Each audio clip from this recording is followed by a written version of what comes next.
Hello everyone, thanks for tuning in to today's bird video. We're going to have a look at the weather for the next 10 to 14 days for today's bird video. Day 10 will get us to the 3rd of October, and we'll be able to extend out beyond that with the extended GFS and ECM ensemble, because we run to around a couple of weeks. We haven't got the CFSV2 at the end of video for October.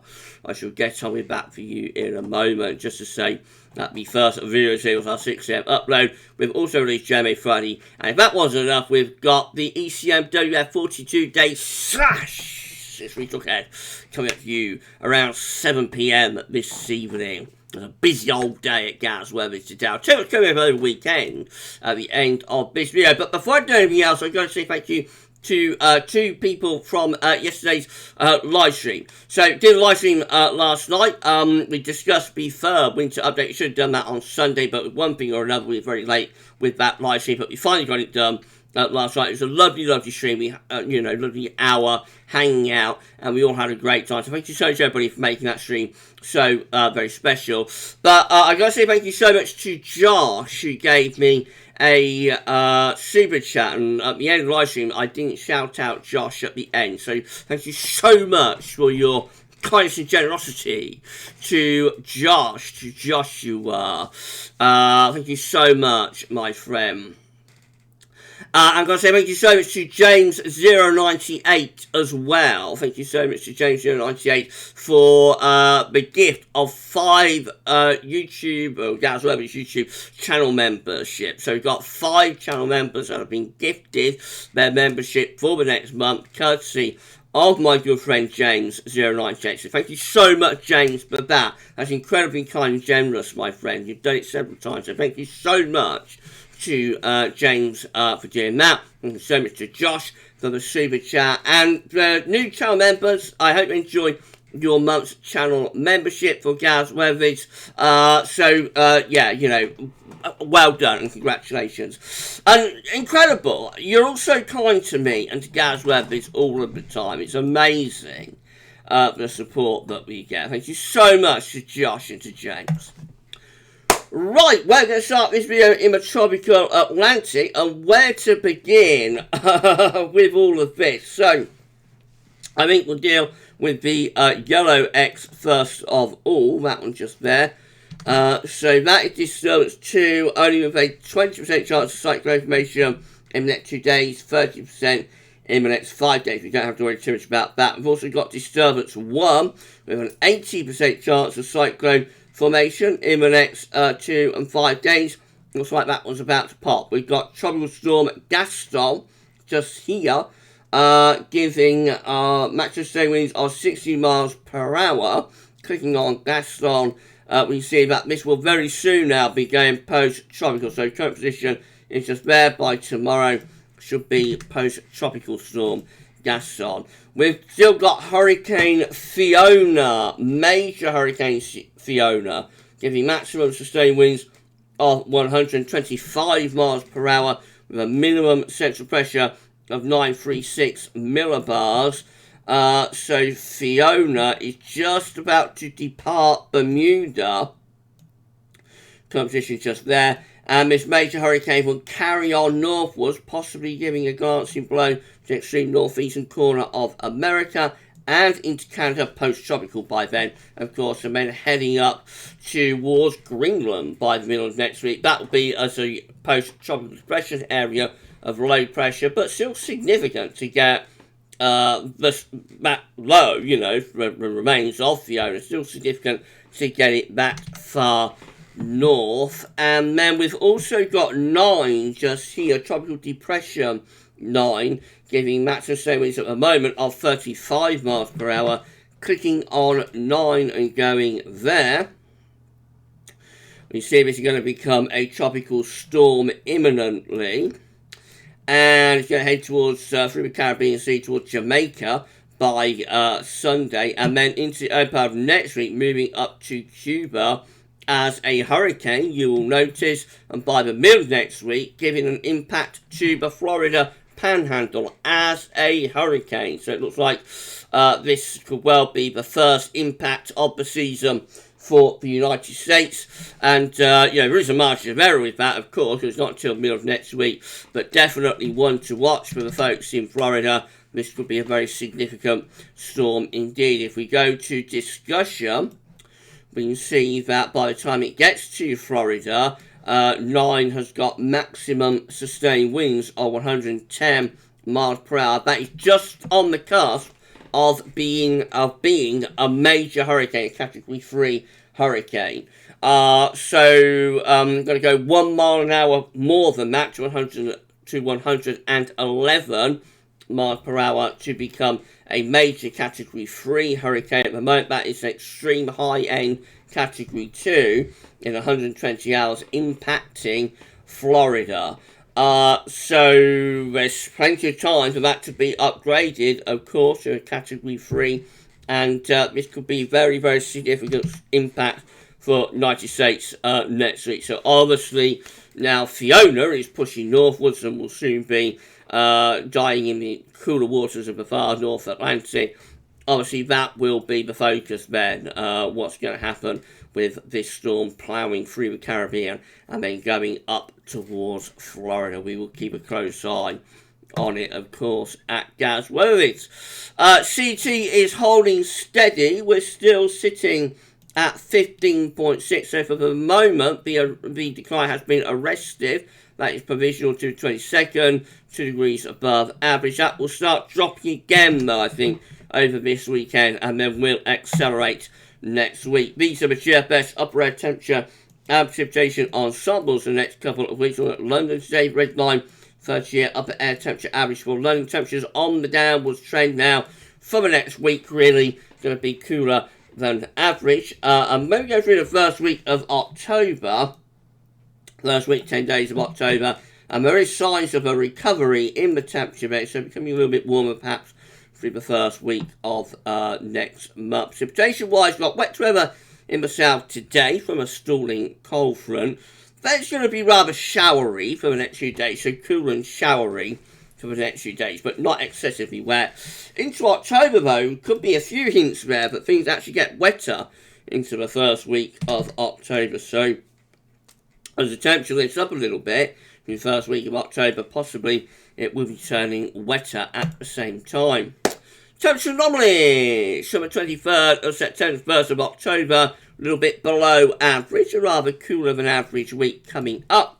And precipitation anomalies from the 23rd September to 1st of October, driving average in the north, nearer normal further south. The latest wind from urbanlawschool.net shows that we're drawing in cooler winds from the northwest today. So that's the reason temperatures will start dropping again. CT will start dropping again. Moving this around, we can see Gaston and also Fiona. There's Gaston there. There's Hurricane Fiona just there. And if I push this up a little bit, we can actually see the potential for the next tropical storm and or hurricane. This one just here, circulation just there. It doesn't look all that much at the moment, but it's going to go in that direction and power up, and could become really quite a significant feature by the weekend and into the early part of next week too. Right, let's start going through the chart data. The Emirates of the UK Met Euro run is looking at midnight on Monday. So cold front pushing southwards will take outbreaks of rain with it and introduce this colder push of winds from the north. Into Tuesday, we're all into this chilly northerly wind, and then through the middle to second half next week, the wind backs into the west, so it becomes a little bit less cool, but is unsettled with low pressure probably being wet and windy weather across most parts of the country by the end of next week. Icon looks like that again. We've got that cold front push southwards on Friday, introducing the chilly, quite cold northerly winds through the early part of next week. Then low pressure in off the Atlantic, bringing showers or longer spells of rain with this trough of low as we go into the end of next week. That's as far as we get to Icon, looking pretty unsettled, certainly showery, maybe quite wet, and rather cool as well. The GFS midnight run once more has that cold front pushing southwards into the beginning of next week, introducing those cooler winds from the north. We'll be showering with that as well, and then low pressure areas of low pressure starting to come in off the Atlantic through to the end of next week. That looks like it could be quite wet by this time next week, Friday 30th of September. More low waiting in the Atlantic, and look at that, that's the first day of October. It looks very unsettled. 980 millibar low pressure over the country, so that's really low pressure and will give showers, longer spells of rain, very unsettled and quite cool weather as well. Into a more extended range, we just keep things unsettled, but low pressure keeps coming through into the extended range with the GFS midnight run, all looking really unsettled and not overly warm either, but probably quite cool. That's how we get to with the GFS midnight run. To 9th of October, you will notice heights are again going up around Greenland, so that will be forcing cool air into this area of low pressure, so quite cool and wet for the first week or so of October with the GFS midnight run. GFS 6Z looks like that once more. The cold front pushes southwards on Monday, introducing those cool northerly winds. Then we're unsettled, cool and showery through the middle of next week before low pressure comes in off the Atlantic towards the end of next week, bringing further wet and windy weather with it. Up to date temperature for 3rd of October. High pressure trying to build to our south, but low pressure out to the rest of Scotland looks like it's the main driving factor of the weather.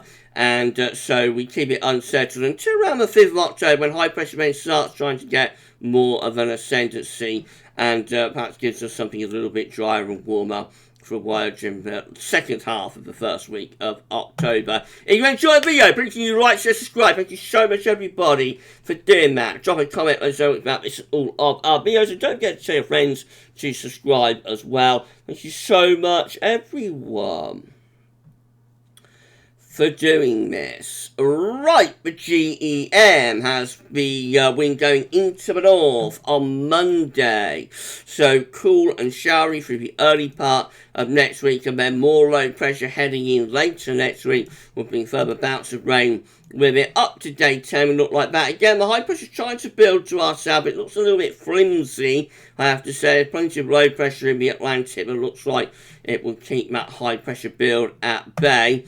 And then the ECM showing that cold front pushing southwards on Monday, introducing those colder winds from the north. The early part of next week will be showering of that too.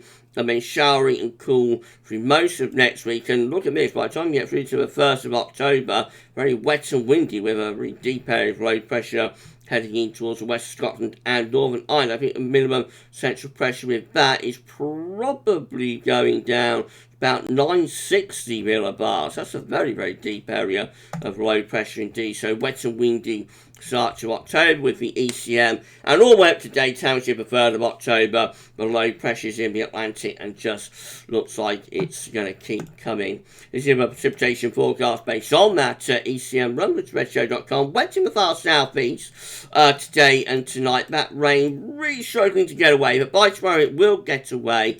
And when we bring that cold front southwards through into Sunday and Monday, that brings more rain with it and introduces those cool winds from the north. It looks quite wet there as we get through to around Tuesday, Wednesday next week. Deep low pressure towards the southwest, bringing further wet weather there. And just regular bouts of rain coming through. Look at that. That's the first day of October. That's that stormy day.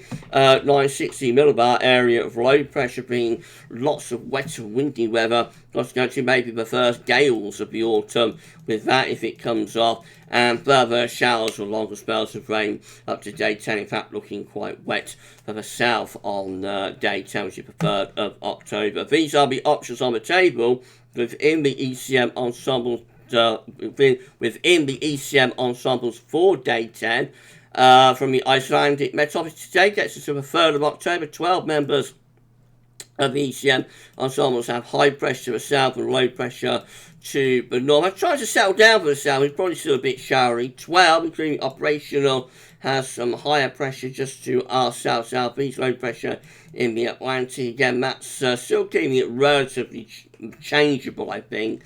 9, very unsettled, deep low pressure over top of the country. 7 has low pressure to the east and the mid-Atlantic ridge, so that's going to be cool and showery. 6, you'll see properly settling things down under high pressure. And then 5 with low pressure just to our south-southeast, high pressure in the Atlantic going up towards Greenland. So that is going to be cool and wet there. In 2 weeks' time, these are the options that we've got. And this gets us to the 8th of October. 12 members of the ECM ensemble still looking unsettled with low pressure in of the Atlantic. But 11 with high pressure building to our south and southeast. That's setting things down and getting a bit warmer. Another 11 with high pressure just to our southwest. That's going to be a drier, warmer option too. 11 just here, high pressure just to the west, low pressure up to the north. I could still be a little bit missed for Scotland, but most areas should be dry with that. And then 6 with high pressure right in over top of the country. Still looks like we probably get some sort of build of pressure as we go into October, but could take a while. Might take a little while for us to get there. Lastly, 7SB2 for October. So this is today's 700 millibar height anomaly forecast for October. Looks a little bit strange, this one. These change daily, by the way, but this one looks a bit strange with above average heights sort of through the North Atlantic and going up towards Scandinavia. But there is also high pressure down towards Spain as well. It's a very strange anomaly, that I'm not sure quite what the model is trying to do there. Temperatures are a bit above average in those orange colours, and precipitation has no particular signal. And well, if you enjoyed the video, please can you like, share, subscribe. Thank you so much for doing that. Don't forget to tell your friends to subscribe as well. And why not drop a comment? Let's know about this in all of our videos. It's amazing, it's incredible. Thank you so much for doing that. We need to put around 5 subscribers to get to 14,444. So if you could give us a sub and get us to 14444, that would be absolutely fantastic. Thank you so much, everyone, for doing that. Now we've got the ECM doing our 42-day forecast coming up for GFS. That would normally be on a Saturday morning, but tomorrow we're going to have a 6 AM upload, and then we will have the first winter 2022-2023 season model roundup. You get 15 long-range models together, see what they're all showing for the winter for the first time this season. So big video coming up tomorrow at around 10:30. We'll have a weekend forecast and a 10 to 14 day too. And then on Sunday, again, we start with the 6 AM upload. We will have the 4th winter 2022-2023 update. And we'll be live streaming at 8 PM on Sunday evening. We'll be discussing that winter update, and it's going to be great. So I'm looking forward to that. I'll see you later on for the EC 42-day look ahead. If not then I'll see you tomorrow for the updates and whatnot. But for this video, that's all for now. And thank you so much for watching. Bye for now.